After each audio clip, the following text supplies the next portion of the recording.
রাজমহলে ছোট রানীর ঘরে জন্ম নিল সুন্দর ফুটফুটে এক মেয়ে সন্তান। বড় রানী মেয়ে জন্ম নেওয়ার খবর পেয়ে পরিকল্পনা করলো সেই শিশুটিকে মেরে ফেলার। দাসী, ছোট রানীর ঘরে গিয়ে দেখো সে কি করছে। যদি দেখো ঘুমোচ্ছে বা ঘরে নেই, তাহলে ওর মেয়েটাকে সেখানেই শেষ করে দিয়ে এসো। আর হাতে সময় কম থাকলে তাকে বারান্দা থেকে ফেলে দিও, তখন উপর থেকে পড়ে মরে যাবে। আর না মরলে শিয়াল কুকুর তো আছেই তাকে মারার জন্য। জি রানী সাহেবা, আপনি যেমনটা বলছেন তাই হবে। এই রাজমহলে আমার সন্তানই হবে প্রথম সন্তান আর সবার বড় সন্তান। তার ভালোবাসার ভাগ আমি কাউকে নিতে দেব না। আমি আর ছোট রানী একসাথে গর্ভাবস্থায় গিয়েছি। সে কিভাবে সাহস পেল আমার আগে বাচ্চা জন্ম দেওয়ার? এই ভুলের মাসুল তাকে দিতেই হবে। একদম ঠিক বলেছেন। আমি এখনই যাচ্ছি ওই ভুলটাকে সারা জীবনের জন্য সহ্য দিয়ে আসতে।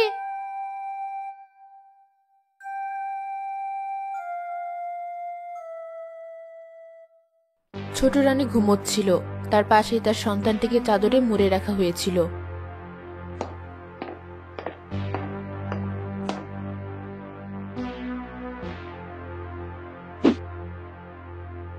এরপর ছোট রানীর দাসী বেলা সেই ঘরে ঢুকে। ছোট রানী, আপনি ঠিক আছেন? আর রাজকুমারের কি অবস্থা?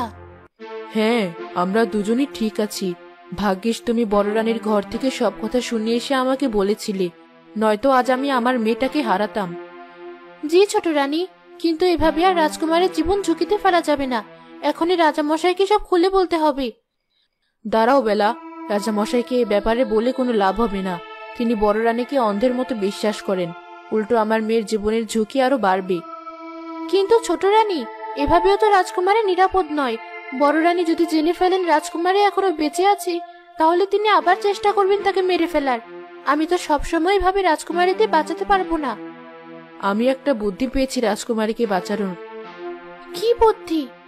তোমার তো কোনো সন্তান নেই, তাই তুমি যদি আমার মেয়েটাকে নিয়ে গিয়ে পালো, তাহলে তোমারও সন্তানের অভাব পূরণ হবে।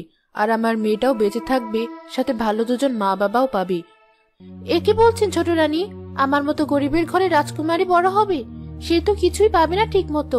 তার অনেক কষ্টে বড় হতে হবে। আর যদি ওর কোনো ক্ষতি হয়, তাহলে তো আমি নিজেকে কোনোদিন ক্ষমা করতে পারবো না।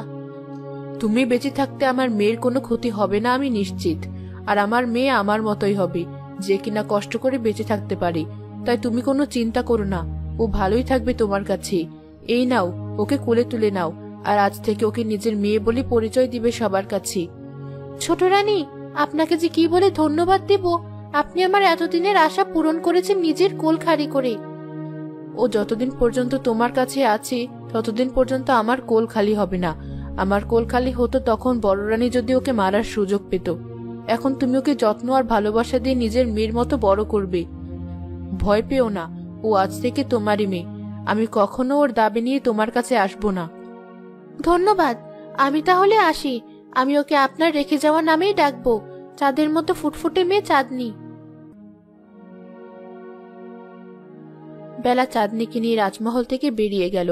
সকালে সবাই বুঝলো যে রাজকুমারী হারিয়ে গেছে।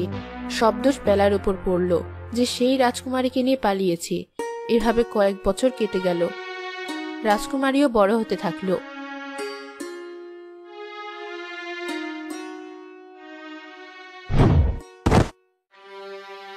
মা, কি হলো? আমার মেয়ে ভাবে চিৎকার করছে কেন? কিছু হলো না তো ওর? গাছে উঠতে গিয়ে পড়ে গেল না তো আবার? চলো গিয়ে দেখি।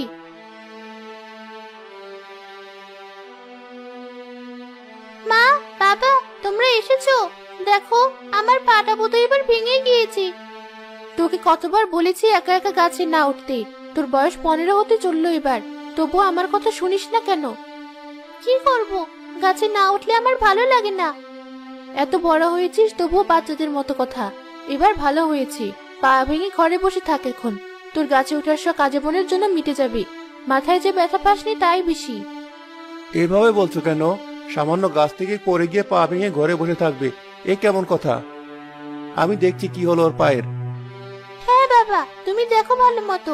মা শুধু শুধু আমাকে ভয় দেখায়।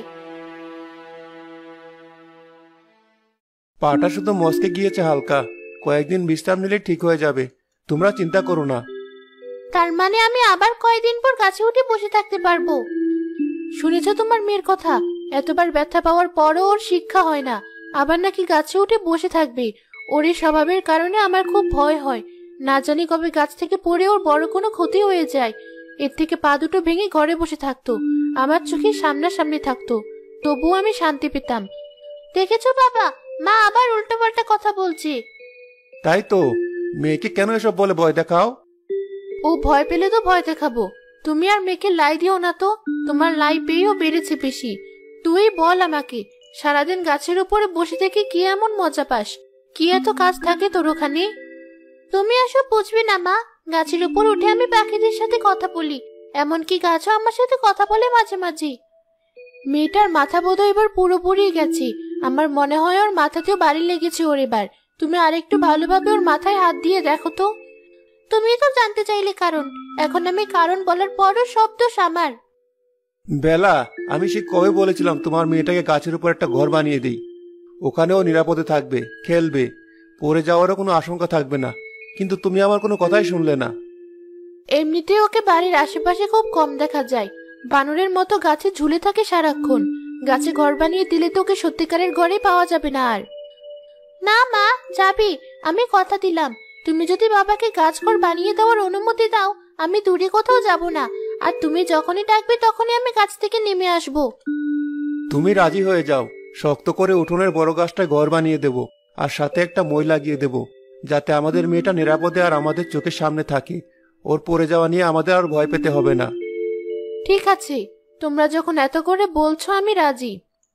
চাঁদনির বাবা তাদের উঠোনে থাকা বড় গাছের উপর মেয়ের জন্য শক্ত করে গাছঘর বানানো শুরু করলো। গাছঘর বানানো শেষ হলে চাঁদনি গিয়ে গাছঘরে উঠল। পছন্দ হয়েছে তোর এই গাছঘর মা? হ্যাঁ বাবা, অনেক পছন্দ হয়েছে। দেখো, আমার সাথে কথা বলা পাখিগুলোরও ঘরটা অনেক পছন্দ হয়েছে। ওরাও আমার সাথে এখানে থাকতে চায়। আচ্ছা মা, থাক, তোরা সবাই ওখানে মিলেমিশেই থাক। আমাদের মেয়ে আসলে কি পাখির সাথে কথা বলতে পারে? ছোট রানীকেও দেখতাম সারাদিন পাখিদের সাথে ফিসফিস করে কি যেন বলতো। আরে না, ও পাখিদের সাথে সারাদিন খেলে, ওদেরকে খাওয়ায়, তাই পাখিগুলো সারাদিন ওর আশেপাশে ঘুরঘুর করে। তুমি একটু বেশি চিন্তা করো, ছোট মানুষেরা তো অমন কত কথাই বলে। তুমি হয়তো ঠিক।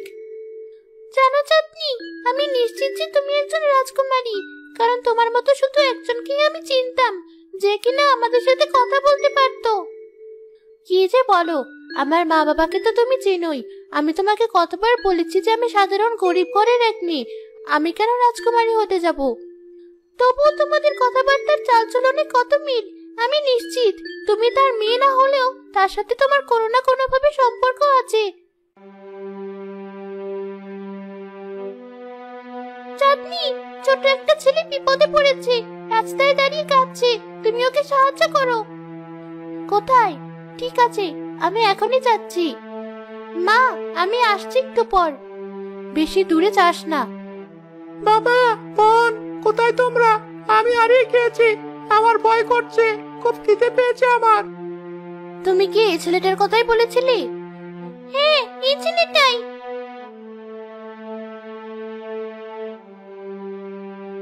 মা, তুমি? না, আমি তোমার মা না। তোমার কান্নার শব্দ শুনে এখানে এসেছিলাম। কি হয়েছে তোমার? আমি হারিয়ে গিয়েছি, আমার বাবা আর বোনের গাড়ি থেকে আলাদা হয়ে গিয়েছি। আচ্ছা, আমি তোমাকে নিয়ে যাচ্ছি ওদের কাছে। পাখি, গিয়ে দেখো তো ওর বাবা আর বোন কোথায় আছে। আমি জানিও না কোথায় আছে, তুমি চলো আমার সাথে। চাঁদনি রাজের হাত ধরে রাজার গাড়ির কাছে পৌঁছালো। রাজা তার ছেলেকে ফেরত পেয়ে অনেক খুশি হয়ে চাঁদনিকে কিছু স্বর্ণমুদ্রা উপহার দিতে চাইলেন। না না, আমি উপহার পাওয়ার লোভে আপনার ছেলেকে ফিরিয়ে দেইনি, এটা তো আমার দায়িত্ব। তাহলে আমি তোমার মা বাবার সাথে দেখা করে তাদেরকে ধন্যবাদ জানাতে চাই। আমাকে ওদের কাছে নিয়ে চলো। বাবা, তুমি অযথা এত সময় নষ্ট করছো কেন এই অচেনা এক গরিব মেয়ের পিছে? তুমি চুপ থাকো লিলি। মানুষ তোমার উপকার করলে তাকে কিভাবে কৃতজ্ঞতা দেখাতে হয় সেটা একটু শেখো আমার থেকে। সে না থাকলে রাজপুত্রকে হয়তো এত তাড়াতাড়ি খুঁজে পেতাম না আমরা, আর সে সময়ের মধ্যে তার বড় ধরনের কোনো ক্ষতি হয়ে যেতে পারতো। আচ্ছা চাঁদনিমা, তুমি নিয়ে চলো আমাকে তোমার বাড়ি। জি, চলুন। চাঁদনি কোথায় চলে গেল? এখনো আসছে না যে। মা দেখো, কাকে নিয়ে এসেছি আমি। রাজামশাই এখানে? এতদিন পর কি মনে করে এখানে এলো? চাঁদনিকে নিয়ে যেতে আসেনি তো আমার কাছ থেকে। বেলা রাজামশাইকে দেখে তাড়াতাড়ি মাথা ঘুরিয়ে বড় করে ঘুমটা দিল মাথায়। রাজামশাই পেছন থেকে বেলার সাথে কথা বলতে থাকলেন। আমি আসলে এসেছিলাম আপনাকে ধন্যবাদ জানাতে। আমার ছেলে আজ খেলতে গিয়ে হারিয়ে গিয়েছিল। চাঁদনি ওকে দ্রুত সময়ের মধ্যে খুঁজে আমাদের কাছে না নিয়ে আসলে আমাদের ফিরতে দেরি হয়ে যেত, আর রাস্তায় হয়তো আমাদের ডাকাতের মুখোমুখি হতে হতো। ও আচ্ছা, সমস্যা নেই, আপনাদের ফিরতে দেরি হয়ে যাচ্ছে, আপনারা এখন আসতে পারেন। জি যাব, কিন্তু তার আগে আপনার কাছে একটা অনুরোধ ছিল। আমি চাঁদনিকে আমার সাথে নিয়ে যেতে চাই। না, আপনি আমার মেয়েকে নিয়ে যাবেন কেন? নিয়ে যেতে দেবো না আমি ওকে কোথাও। আরে আমার কথা তো শুনুন আপনি আগে। আপনার মেয়ের নিরাপত্তার দায়িত্ব সম্পূর্ণ আমার। আমার ছেলে এই অল্প সময়ের মধ্যে ওকে অনেক পছন্দ করে ফেলেছে, তাই আমি চাচ্ছি ও কিছুদিন আমাদের সাথে থাকুক। ওকে নিয়ে কয়েকদিন রাজমহলের আশেপাশে বেড়ানো শেষ হলে আমরা আবার ওকে ফেরত দিয়ে যাব। কি হয়েছে বেলা? কে এসেছে আমাদের বাড়িতে? রাজামশাই এসেছেন, তিনি চাঁদনিকে তাদের সাথে কয়েকদিনের জন্য রাজমহলে নিয়ে যেতে চান। ও, এ তো খুব ভালো কথা। আমাদের চাঁদনির অনেক আগে থেকেই শখ রাজমহলে ঘুরতে যাওয়ার। তুই যা রাজামশাইয়ের সাথে, তিনি নিজে তোকে নিয়ে যেতে এসেছেন, তাকে মানা করা ঠিক হবে না। কিন্তু তুমি চিন্তা করো না, চাঁদনি রাজামশাইয়ের কাছে নিরাপদেই থাকবে। সারাদিন গাছে গাছে ঘোরার চেয়ে আর গাছ গড়ে বসে থাকার থেকে ওখানে যাওয়াই ভালো। এই গাছ ঘরে মানুষও থাকে, তাও আবার এত বড় এক মেয়ে। আমাদের পাহারাদার কুকুরগুলো তো এর চেয়ে বড় ঘরে থাকে। অনেক হয়েছে মজা লিলি। চাঁদনি, তুমি চলো আমাদের সাথে। রাজামশাই তার গাড়িতে করে চাঁদনিকে নিয়ে রাজপ্রাসাদের দিকে রওনা হলেন।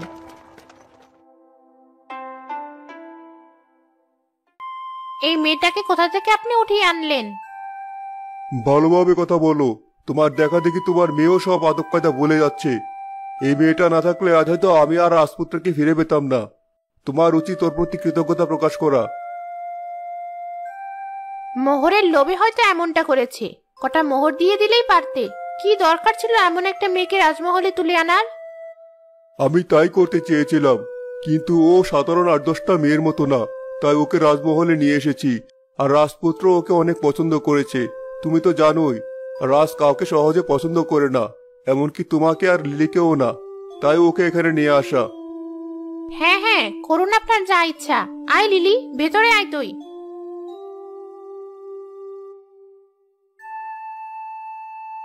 বাবা, আমি চাঁদনি আপুকে নিয়ে আমার ঘরে গেলাম।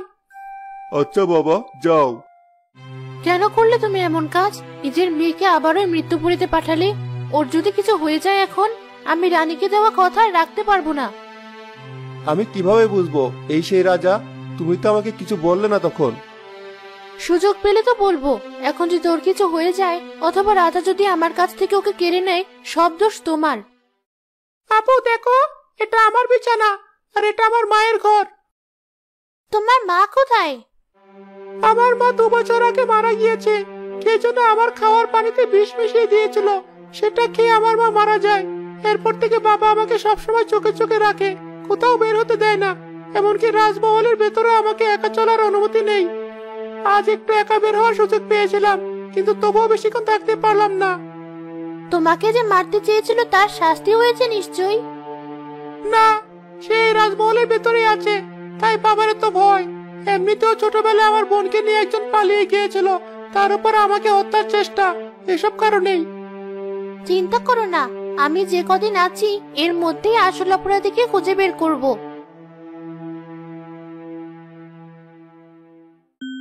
আমার বোনকে শেষ এই চাদরে মুড়িয়ে রাখা হয়েছিল। আমার মা যত্ন রেখে দিয়েছিল চাদরটা। আরে, কিন্তু আমারও তো এমন একটা চাদর আছে।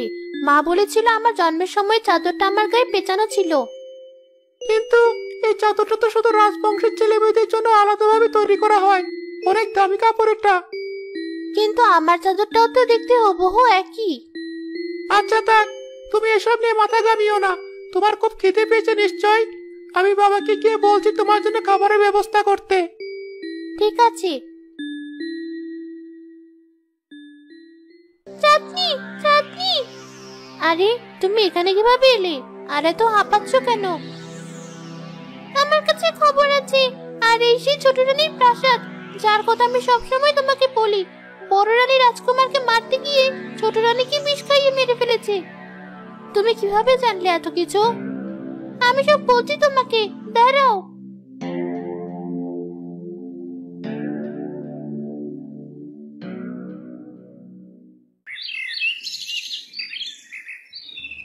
তোমার খাবার টেবিলে রাখা আছে, চলো খেতে এসো। ঠিক আছে, যাও, আসছি আমি। বড় টেবিলে বিভিন্ন ধরনের খাবার রাখা হলো সবার সামনে। সবাই মিলে সেখানে খেতে বসলো। আমার খাবারটা কেউ একটু পরীক্ষা করে দেখুন বিষ মেশানো আছে কিনা। রাজপরিবারের মানুষদের তো আবার অতীতে আছে বিষ খাইয়ে নিজেদের মানুষকে মেরে ফেলা। মানে কি বলতে চাও তুমি? আমাকে প্রথমে দেখে নিশ্চয়ই তো ছোট রানীর কথা মনে পড়েছিল, তাই না? কারণ এটা আমার মেয়ে, যাকে তুই বারান্দা থেকে ফেলে দিয়ে মেরে ফেলার পরিকল্পনা করেছিলি। আর আমি ছোট রানীর আত্মা ওর ভিতরে আছি। মানে তোমার মেয়ে মরেনি, ও বেঁচে আছে?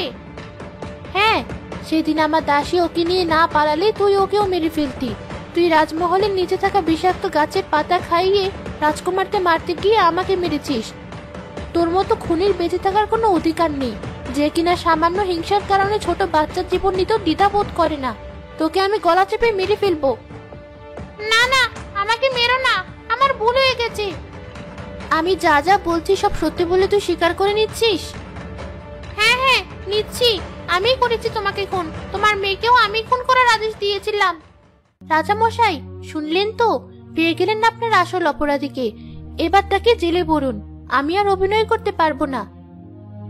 তার মানে তুমি আমার সেই হারিয়ে যাওয়া মেয়ে, আর এতক্ষণ ছোট রানীর অভিনয় করছিলে? হ্যাঁ, আসল অপরাধীকেই ধরে দেওয়ার জন্য। ভাগ্যিস পাখিগুলো সব ঘটনা রাজমহলের বাইরে থেকে দেখেছিল, আর ছোট রানীর মুখে বাকিটা শুনেছিল। আজ থেকে তুমি তাহলে রাজকুমারী হয়ে রাজ্যে থাকবে? না, আমার এত বড় রাজমহলে বন্দী হয়ে থাকার কোনো ইচ্ছে নেই। মাঝে মাঝে আমার ছোট ভাইটাকে দেখতে আসবো, আর আমার গরিব মা বাবার সাথে আমার কাজ করেই থাকবো। রাজা বড় রানীকে কঠোর শাস্তি। ভিডিওটি ভালো লাগলে একটি লাইক ও সাবস্ক্রাইব করে দেবেন।